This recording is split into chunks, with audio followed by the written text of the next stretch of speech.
नमस्कार दोस्तों, मैं प्रिंस सैनी आपका स्वागत करता हूं हमारे चैनल लर्न एंड ग्रो में। आज हम बात करेंगे oscillation of A loaded spring की। इसके अंदर हम पैरेलल कॉम्बिनेशन की बात करेंगे। पैरेलल कॉम्बिनेशन यानी कि अगर हम दो स्प्रिंग्स को पैरेलल ही अरेंज कर देते हैं तो उस केस के लिए जो ऑसिलेशन होगी या कहें कि जो टाइम पीरियड होगा तो वो क्या आएगा, उसका एक्सप्रेशन हम देखेंगे। तो हम यहाँ पर ले लेते हैं कि हमारे पास दो स्प्रिंग है इस तरह से और पैरेलली ये कनेक्टेड है एक फिक्स स्पॉट से। यहाँ पर एक फिक्स स्पॉट लगाई गई है और जो दूसरा एंड है इनका, जो ये फ्री एंड आपको दिखाई दे रहा है, यहाँ पर एक मास को अटैच कर दिया गया है इस तरह से। अब यहाँ पर जो है हमारे दोनों ही स्प्रिंग के, अगर हम स्प्रिंग कांस्टेंट लेते हैं तो वो अलग अलग है। एक का जो स्प्रिंग कांस्टेंट है अगर हम बात करें वो K1 है और दूसरे का जो स्प्रिंग कांस्टेंट है वो K2 है। तो एक K1 ले लिया हमने, एक K2 ले लिया और यहाँ पर हमने मान लीजिए मास इन दोनों एंड से अटैच कर दिया। अब देखिए जैसे ही हम इसको नीचे की तरफ पुल करेंगे इस मास को, मान लीजिए आप यहाँ पर फोर्स लगाते हैं तो ये तो इसकी स्टार्टिंग पोजीशन है। जैसे ये कॉम्बिनेशन है, स्टार्टिंग कॉम्बिनेशन है। जैसे ही आपने इसके ऊपर फोर्स लगाया यानी कि इसको पुल करने की कोशिश की, जब आप पुल करेंगे, मान लेते हैं कि इसकी अभी पोजीशन ये है, इस लाइन से हम दिखा देते हैं जिसकी मीन पोजीशन है। जैसे ही आपने फोर्स लगाई तो इन दोनों ही स्प्रिंग के अंदर जो है स्ट्रेचिंग आ जाएगी, यानी कि इनके अंदर खिंचाव पैदा हो जाएगा। तो दूसरी फिगर के अंदर हम देख सकते हैं इसके अंदर एक खिंचाव पैदा होगा। आपने इसको कितना डिस्प्लेस किया, मान लेते हैं आपने इसको y डिस्प्लेस किया, तो हम ये मान लेते हैं आपने इसको y डिस्प्लेस किया है, यानी कि यहाँ से यहाँ तक का जो डिस्टेंस है आपने इसको खींचा है तो y है। यानी कि जो दोनों स्प्रिंग हैं वो हमारे y इनके अंदर डिस्प्लेसमेंट आएगी। अब जब आपने इसको खींचा, जो कि ये मास था, आपने इसको खींचा तो इसके अंदर एक रिस्टोरिंग फोर्स क्रिएट होगी हर एक स्प्रिंग के अंदर अलग अलग। यानी कि अगर हम स्प्रिंग 1 की बात करें तो इसके अंदर F1 हम मान लेते हैं और स्प्रिंग 2 की बात करें तो इसके अंदर हम मान लेते हैं F2। अब ये जो रिस्टोरिंग फोर्स है ये होती क्या है, जो कि इसको इसकी मेन पोजीशन की तरफ धकेलने की कोशिश करती है। जब आप इसको खींचते हैं, जितने भी डिफ्लेक्शन देते हैं, तो इसके अंदर एक फोर्स क्रिएट हो जाती है जो इसको वापिस यानी कि अपोजिट डायरेक्शन में लगती है और उसको मेन पोजीशन पे यानी कि यहीं पर पहुंचाने की कोशिश करेगी, इसी डायरेक्शन में ये लगती है। अब यहाँ पर जो F1 है हमारा, अगर हम इस रिस्टोरिंग फोर्स की बात करें तो इसके लिए हमारा जो स्प्रिंग कांस्टेंट है वो K1 है। अगर फर्स्ट स्प्रिंग की बात करें, इसके लिए जो सेकंड स्प्रिंग है इसके लिए K2 है और डिफ्लेक्शन आपने इसको y दी है, जिसके कारण से ये रिस्टोरिंग फोर्स क्रिएट हुई है। तो F1 हमारा क्या हो जाएगा, माइनस K1y, क्योंकि जो रिस्टोरिंग फोर्स है बिल्कुल अपोजिट डायरेक्शन में है, डिफ्लेक्शन नीचे की तरफ है, तो F1 हो जाएगा माइनस K1y। और इसी तरह से अगर F2 की बात करें वो क्या हो जाएगा हमारे पास, माइनस K2y। तो F1 ये और F2 ये, यानी कि रिस्टोरिंग फोर्स फर्स्ट स्प्रिंग के अंदर ये और सेकंड स्प्रिंग के अंदर ये।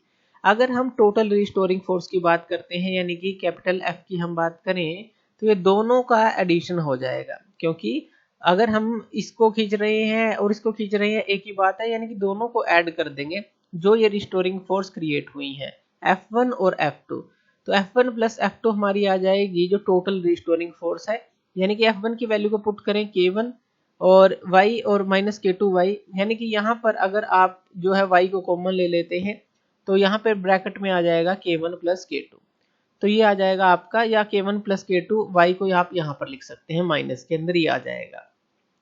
अब देखिए हमने स्प्रिंग कांस्टेंट जो है अलग अलग लिए हैं, K1 K2 दोनों स्प्रिंग का अलग अलग लिया है। लेकिन अगर हम दोनों स्प्रिंग का एक ही स्प्रिंग कांस्टेंट ले लें जो कि हमारा हो K1 प्लस K2 के बराबर, तो यहाँ पर ये क्या आ जाएगा हमारा, F equal to minus KY के बराबर आ जाएगा। यानी कि इसकी जगह K1 प्लस K2 की जगह हमने क्या पुट कर दिया, K पुट कर दिया। कि दोनों का जो हम अगर K ही मान ले, कि दोनों का कॉम्बिनेशन लेकर K मान ले स्प्रिंग कांस्टेंट, तो K जो आ जाएगा और यानी कि जो F है हमारी माइनस KY के बराबर, यहाँ पे आप लिख सकते हैं K, यहाँ पर K1 प्लस K2 है आपका। अब जैसे ही जो आपने यहाँ पर फोर्स लगा रखी थी, यहाँ पर फोर्स लगा के ही आपने खींचा था जो कि आपने ये फोर्स लगाई थी। अब इस फोर्स को अगर आप रिमूव कर दें यानी कि हटा दें तो क्या होगा, ये जो है ऊपर की तरफ जाने की कोशिश करेगा लेकिन मेन पोजीशन पर, या कहें कि जो इसकी इक्विलिब्रियम पोजीशन थी वहां पर रुकेगा नहीं, इसको ओवरशूट करके ऊपर चला जाएगा क्योंकि इसके अंदर काइनेटिक एनर्जी होगी।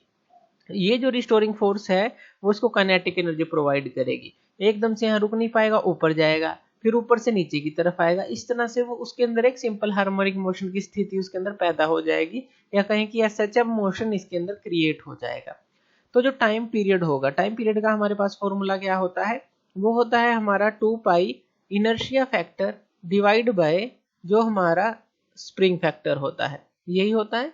इनर्शिया फैक्टर यानी कि जो मास ऑफ द बॉडी से रिलेटेड होता है, स्प्रिंग फैक्टर जो कि हमने ये के की बात की है।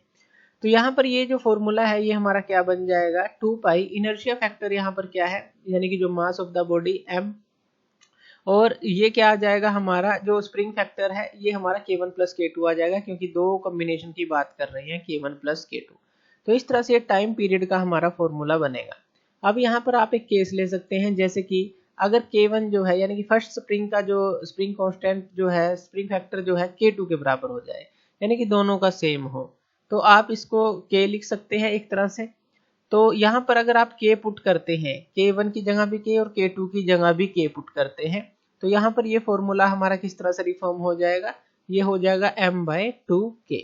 तो ये फॉर्मूला हमारे पास आ जाएगा अगर आप दोनों ही स्प्रिंग कांस्टेंट को बराबर लेते हैं, k1 equal to k2 equal to k। तो ये जो है हमारा टाइम पीरियड का फॉर्मूला आ जाएगा इस केस के लिए, जिसके अंदर आपने पैरेलल कॉम्बिनेशन बनाया है दो स्प्रिंग्स का, और उसके साथ जो है मास को अटैच किया है और एक तरफ से उसको फिक्स कर दिया है, एक एंड फिक्स है, दूसरी तरफ मास उसके ऊपर लटकाया हुआ है। तो थैंक यू वीडियो देखने के लिए, और इसी तरह के वीडियोस के लिए आप हमारे चैनल लर्न एंड ग्रो पे हमें सब्सक्राइब कर सकते हैं। धन्यवाद।